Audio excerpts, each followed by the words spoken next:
রাজধানী ঢাকার চেহারা পাল্টে দিতে নতুন ঘোষণা দিল বিএনপি। দলটির স্থায়ী কমিটির সদস্য আমির খসরু মাহমুদ চৌধুরী জানিয়েছেন, ক্ষমতায় গেলে ঢাকার লেকগুলোকে সাঁতার উপযোগী করে তোলা হবে। শুধু বিনোদন নয়, এটি হবে আধুনিক ক্রীড়া সংস্কৃতির একটি বড় অংশ। আজ শনিবার সকালে ঢাকা মহানগর উত্তর বিএনপি আয়োজিত জিয়া সুইমিং কার্নিভাল সাঁতার প্রতিযোগিতার পুরস্কার বিতরণী অনুষ্ঠানে তিনি এই কথা বলেন। অনুষ্ঠানে দেশের বিভিন্ন জেলা থেকে আগত প্রতিযোগীরা অংশ নেন, আর আমির খসরুর হাত থেকে পুরস্কার গ্রহণ করেন বিজয়ীরা। আমির খসরু বলেন, দেশের রাজনীতির ধারা বদলে গেছে। পুরনো চিন্তায় আটকে থাকলে রাজনীতিতে টিকে থাকা যাবে না। এখন সময় ভীষণের, যেখানে নেতাদের থাকতে হবে নতুন নতুন ভাবনা, সৃজনশীল পরিকল্পনা আর জনগণের জন্য আলাদা গুণাবলী।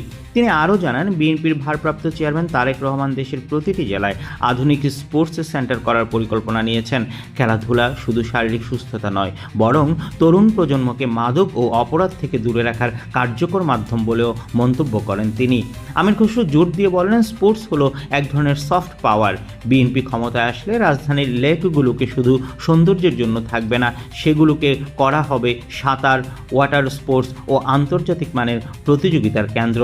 বিশেষজ্ঞদের মতে, ঢাকার লেকগুলোকে ব্যবহার উপযোগী করলে রাজধানী পাবে এক নতুন রূপ, যেখানে সাধারণ মানুষ সকাল সন্ধ্যায় সাঁতার কাটতে পারবে। তৈরি হবে আন্তর্জাতিক মানের ট্রেনিং সেন্টার, আর জল কেন্দ্রিক পর্যটনেরও নতুন সম্ভাবনা উন্মুক্ত হবে।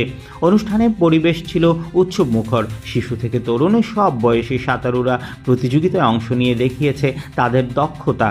দর্শকদের উচ্ছ্বাস আর করতালিতে মুখর হয়ে ওঠে চারপাশ।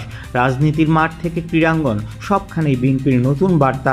তরুণদের জন্য আধুনিক সুযোগ সুবিধা নিশ্চিত করাই হবে তাদের ভবিষ্যৎ ভীষণ। Suman Salauddin, desk news, 0 TV.